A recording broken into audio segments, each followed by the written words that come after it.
Hello dear student, आज के most important session में आप सभी का स्वागत है। तो स्टूडेंट, आज के सेशन में हम बात करने वाले हैं DSSB PRT में प्रीवियस ईयर क्वेश्चन पेपर को, जो कि हिंदी के हैं। इसके पहले हम लोगों ने कई साल के पेपर को सॉल्व किया है। आज के सेशन में हम जो 2022 में पूछे गए क्वेश्चन है उसको हम लोग देखेंगे। चलिए फिर देर न करते हुए वीडियो को शुरू करते हैं और देख लेते हैं पहला क्वेश्चन हमारा कौन सा है। तो हमारा पहला क्वेश्चन है, निम्नलिखित वाक्यों में से संयुक्त वाक्य ज्ञात कीजिए। देखिए, संयुक्त वाक्य का मतलब समझ लीजिए। संयुक्त वाक्य उस वाक्य को कहते हैं जिनमें दो सरल वाक्य जुड़े होते हैं, उनको हम लोग बोलते हैं संयुक्त वाक्य। तो इसमें से कौन सा है? हमारा पहला ऑप्शन है, तुम नहीं जानते कि वह कौन है। दूसरा है, यह तुम्हें नहीं जानता कि तुम कौन हो। यहाँ पे तुम रहेगा, तुम कौन हो। तीसरा है, जो तुम्हें जानता है वह कौन है। और चौथा है, तुम कौन हो क्योंकि वह तुम्हें नहीं जानता। तो देखिए, इसका ऑप्शन नंबर बी सही हो जाएगा, यह तुम्हें नहीं जानता कि तुम कौन हो। अगला हमारा क्वेश्चन है, क्वेश्चन नंबर 2 हमारा है, निम्नलिखित प्रश्न में दिए गए 4 विकल्पों में से उस विकल्प का चयन करें जो दिए गए मुहावरे के अर्थ को सर्वश्रेष्ठ रूप से व्यक्त करता है। पहला हमारा जो क्वेश्चन है वो है, ईमान बगल में दबाना। तो देखिए, ईमान बगल में दबाने मुहावरे का अर्थ क्या है? ऑप्शन हमारा है अड़चन दूर करना, दूसरा है धोखा देना, तीसरा है बेईमानी करना और चौथा है याद रखना। तो ईमान बगल में दबाना का मतलब होता है बेईमानी करना। ऑप्शन नंबर सी सही है। अगला क्वेश्चन हमारा है क्वेश्चन नंबर 3, दिए गए वाक्य में उपयुक्त विराम चिन्ह का चयन कीजिए। यहाँ विराम चिन्ह का हमें चयन करना है। हमारा स्टेटमेंट है, चलो चलते हैं, मैंने कहा। देखिए, जब भी हम लोग इंग्लिश में डायरेक्ट इनडायरेक्ट पढ़ते हैं तो हम लोग जो मैंने कहा है उसको हम लोग पहले लिखते हैं, उसके बाद हम लोग लिखते हैं चलो चलते हैं। तो जो भी डायरेक्ट इनडायरेक्ट में जो भी उसके बाद का जो सेंटेंस होता है वो हमेशा इन्वर्टेड कामा में होता है। तो इसलिए हमारा ऑप्शन नंबर बी बिल्कुल सही है। इन्वर्टेड कामा लगेगा चलो चलते हैं में, उसके बाद रहेगा मैंने कहा। तो क्वेश्चन नंबर 3 का ऑप्शन नंबर बी सही है। अगला हमारा क्वेश्चन है, निम्नलिखित प्रश्न में दिए गए 4 विकल्पों में से उस विकल्प का चयन करें जो दिए गए मुहावरे के अर्थ को सर्वश्रेष्ठ रूप से व्यक्त करता है।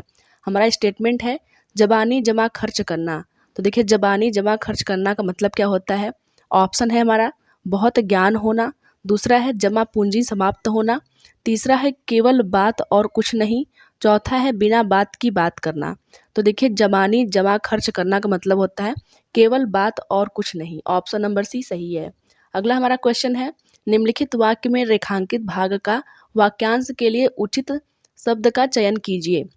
तो हमारा जो रेखांकित भाग है वह है, अपनी इच्छा अनुसार आचरण करने वाला। तो उसको हम लोग क्या कहेंगे? ऑप्शन है सत्यवादी, दूसरा है सदाचारी, तीसरा है वर्णनतीत, चौथा है स्वेच्छाचारी। तो अपनी इच्छा अनुसार आचरण करने वाले को हम लोग स्वेच्छाचारी बोलते हैं, इसलिए ऑप्शन नंबर डी हमारा सही हो जाएगा। बढ़ते हैं अगले क्वेश्चन की तरफ। क्वेश्चन नंबर हमारा 7, दिए गए शब्द युग्म का सही शब्द युग्म ज्ञात कीजिए। यहाँ 2 शब्द दिया गया है, उन दोनों का मतलब अलग अलग है, हमें देखना है कि कौन सा युग्म सही है। तो हमारा जो स्टेटमेंट है वो है, असोच और असोच दोनों में अंतर है। तो देखिए, पहला हमारा ऑप्शन है बिना सोच के और दूसरा है अशुद्ध। तो देखिए, जब भी हम लोग असोच बोलते हैं, असोच मतलब होता है बिना सोच के, तो ऑप्शन नंबर ए ही हमारा सही हो जाएगा। असोच का मतलब होता है बिना सोच के और इस वाले असोच का मतलब होता है अशुद्ध, इसलिए हमारा ऑप्शन नंबर ए सही हो जाएगा। अगला हमारा क्वेश्चन है, दिए गए वाक्य में उचित परसर्ग का चयन करके रिक्त स्थान की पूर्ति कीजिए। तो रावण डैश सीता फिर डैश अपहरण कर लिया था। तो हम लोग बोलते हैं रावण ने सीता का अपहरण कर लिया था। तो हमारा जो आंसर बनेगा वो बनेगा का और रावण ने और सीता का। तो ऑप्शन नंबर बी सही है, रावण ने सीता का अपहरण कर लिया था। क्वेश्चन नंबर 8 का ऑप्शन नंबर बी सही है। अगला हमारा है, निम्नलिखित वाक्यों में से सरल वाक्य ज्ञात कीजिए। तो वही बात है, सरल वाक्य यहाँ पे ज्ञात करना है। सरल वाक्य क्या होता है? देखिए, जब भी कोई वाक्य में एक कर्ता और एक कर्म होता है तो हम लोग उसको बोलते हैं सरल वाक्य। हमारा ऑप्शन है, वह व्यक्ति दूसरे व्यक्ति को भी अपने जैसा समझता है। दूसरा है, जो व्यक्ति जैसा होता है वह दूसरों को भी वैसा ही समझता है।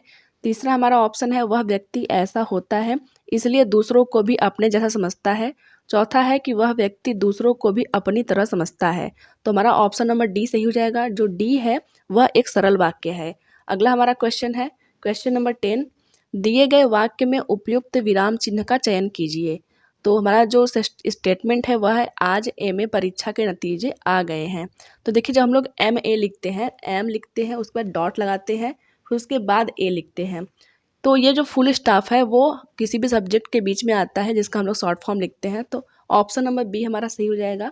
आज एमए परीक्षा के नतीजे आ गए, एमए के बीच में फुल स्टॉप लगेगा। अगला हमारा क्वेश्चन है क्वेश्चन नंबर 11।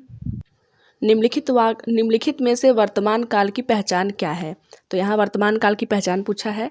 तो हमारा ऑप्शन है पहला कार्य होना होता है, दूसरा है कि कार्य होने की संभावना होती है, तीसरा है कार्य हो चुका होता है और चौथा है कि कार्य चल रहा होता है।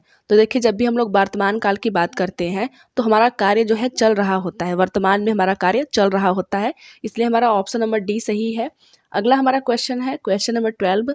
दिए गए वाक्य में विशेषण ज्ञात कीजिए। विशेषण ज्ञात करना है।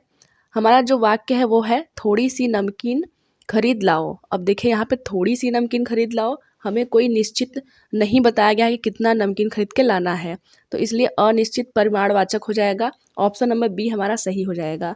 अगला हमारा क्वेश्चन है क्वेश्चन नंबर 13। दिए गए वाक्य में उपयुक्त शब्द का चयन करके रिक्त स्थान की पूर्ति कीजिए।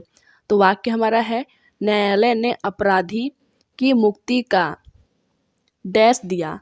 तो यहाँ पर डैश पे क्या भरा जाएगा, निर्णय दिया, निर्देश दिया, आदेश दिया या फिर निषेध दिया। तो देखिए निषेध मतलब होता है मना करना, ये तो होगा नहीं। निर्देश मतलब होता है कि किसी को परामर्श देना, तो ये भी नहीं होगा। ऑप्शन नंबर सी हमारा सही हो जाएगा, आदेश दिया। न्यायालय ने अपराधी की मुक्ति का आदेश दिया। अगला हमारा क्वेश्चन है क्वेश्चन नंबर 14। दिए गए शब्द का प्रत्यय ज्ञात कीजिए।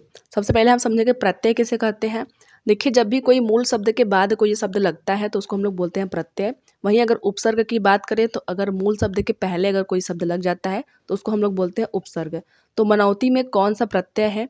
देखिए मनौती में जो है वर्ड, उसमें जो मूल शब्द है वो है मन, उसमें प्लस औती लग गया है प्रत्यय, तो बन गया है मनौती। तो हमारा ऑप्शन नंबर डी सही है। मन प्लस औती बराबर मनौती होता है, इसलिए जो प्रत्यय होगा वह होगा औती। अगला हमारा है क्वेश्चन नंबर 15। दिए गए शब्द युग्म का सही शब्द युग्म ज्ञात कीजिए। यहाँ पे दो युग्म दिए गए हैं, एक है संग और एक है संघ, दोनों में अंतर है। चलिए हम लोग पढ़ लेते हैं। देखिए पहला हमारा ऑप्शन है साथ साथ। इसका मतलब होता है एक संघ का मतलब साथ दिया है और दूसरे संघ का मतलब भी साथ ही दिया है, तो ये तो होगा नहीं। दूसरा हमारा है संघ का मतलब समूह दिया हुआ है और संघ का मतलब स्थान दिया गया है, तो ये भी नहीं होगा। तीसरा हमारा है संघ का मतलब समूह और संघ का मतलब समिति, तो ये भी आपका ऑप्शन नहीं होगा। ऑप्शन नंबर डी हमारा सही है। संग मतलब होता है साथ, किसी के संग जाना, इसका मतलब किसी के साथ जाना। वहीं अगर हम लोग संघ की बात करें तो संघ मतलब होता है समिति, इसलिए हमारा ऑप्शन नंबर डी सही हो जाएगा। अगला हमारा क्वेश्चन है, देखिए यहाँ पे गद्यांश दिया हुआ है और DSSB में एक क्वेश्चन गद्यांश से रहता है जिससे 4 या 5 क्वेश्चन पूछ जाते हैं। चलिए पहले हम लोग गद्यांश पढ़ लेंगे, उसके बाद हम लोग क्वेश्चन को सॉल्व करेंगे। तो एक बार क्वेश्चन को देख लेते हैं ताकि हमारा जो आंसर है वो आसानी से हमें मिल सके। तो हमारा क्वेश्चन है भारतीय नारी एक साथ कितनी भूमिका निभा रही है। चलिए देख लेते हैं। तो गद्यांश पढ़ लेते हैं। आधुनिक भारतीय नारी एक साथ 2 भूमिकाएं निभा रही है। हमारा आंसर यही मिल जाता है, 2 भूमिकाएं निभा रही है। तो हमारा ऑप्शन नंबर बी सही हो जाएगा, 2 भूमिकाएं निभा रही है। अगला हमारा है, देखिए आप लोग जब भी गद्यांश को सॉल्व करेंगे सबसे पहले क्वेश्चन पढ़ेंगे ताकि हमें आइडिया मिल पाए कि हमारा आंसर क्या है। तो हमारा 17वां क्वेश्चन है, कौन से काल में नारी को पुरुष से बढ़कर सम्मान मिलता था। चलिए पढ़ लेते हैं कौन से काल में मिलता था। तो आधुनिक नारी एक साथ 2 भूमिकाएं निभा रही है और वह एक और घर गृहस्थी संभालकर पारिवारिक उत्तरदायित्व का निर्वहन कर रही है, वहीं दूसरी ओर नौकरी व अन्य व्यवसायों के माध्यम से धनोपार्जन कर रही है। इस कारणवश उस पर दोहरे दायित्व आ गए हैं। वे आज दोनों स्थितियों के मध्य अत्यधिक संघर्षशील हो गई है। उसकी इस संघर्ष शक्ति के कारण समाज विकास के मार्ग पर तेजी से अग्रसर हो रहा है। पहले नारी का स्थान घर की चार दीवारी तक सीमित था। समाज पुरुष प्रधान था। पुरुष और नारी के कार्यों का स्पष्ट विभाजन था। पुरुष धन कमाता था, नारी पारिवारिक उत्तरदायित्वों का पालन करती थी। वह आर्थिक रूप से पूर्णतः पुरुष पर निर्भर थी, इसलिए उसे पुरुष के समान नहीं समझा जाता था। उसे भोग्या की संज्ञा दी गई है। उसके चारों और मर्यादाओं का चक्रव्यूह रच दिया जाता था। उसे त्याग की मूर्ति कहकर त्याग की अपेक्षाएं की जाती थी। विदेशी आक्रमणकारी लूट मार करते थे। वे नारियों पर विशेष रूप से अत्याचार करते थे। उन्हें लूट का माल समझकर बांटा जाता था। इसी कारणवश नारी को पर्दे में रखने की प्रथा का प्रचलन हुआ। वैदिक युग में यह स्थिति नहीं थी। देखिए, वैदिक युग में यह स्थिति नहीं थी। तब नारी को पुरुष से बढ़कर सम्मान मिलता था। यहाँ पे हमारा आंसर है कि कौन से काल में नारी को पुरुष से बढ़कर सम्मान मिलता था, तो वैदिक काल में मिलता था। ऑप्शन नंबर बी हमारा सही हो गया। अगला हमारा क्वेश्चन है क्वेश्चन नंबर 18। नारी को कौन सी संज्ञा दी गई है? शिक्षिका की, देवी की, भोग्या की या फिर माँ की? तो हमने देखिए पहले पढ़ा हुआ है कि जो नारी है उसको भोग्या की संज्ञा दी गई है। हमारा क्वेश्चन का आंसर यहाँ से मिल जाता है, तो ऑप्शन नंबर सी हमारा सही हो गया। अगला हमारा क्वेश्चन है उपयुक्त गद्यांश का शीर्षक होगा। तो देखिए यहाँ हमेशा नारी की बात की गई है, नारी की स्थिति की बात की गई है, तो ऑप्शन हमारा है नारी की शिक्षा, नारी का विरोध, नारी की स्थिति, नारी सशक्तिकरण। तो हमारा ऑप्शन नंबर डी परफेक्ट बैठता है। नारी सशक्तिकरण के बारे में यहाँ बात की गई है। बढ़ते हैं अगले क्वेश्चन की तरफ। Question number 20। नारी कौन से उत्तरदायित्वों का पालन करती थी? तो हम लोग गद्यांश पढ़ के इसका आंसर निकालेंगे। आधुनिक भारतीय नारी एक साथ दो भूमिकाएं निभा रही है।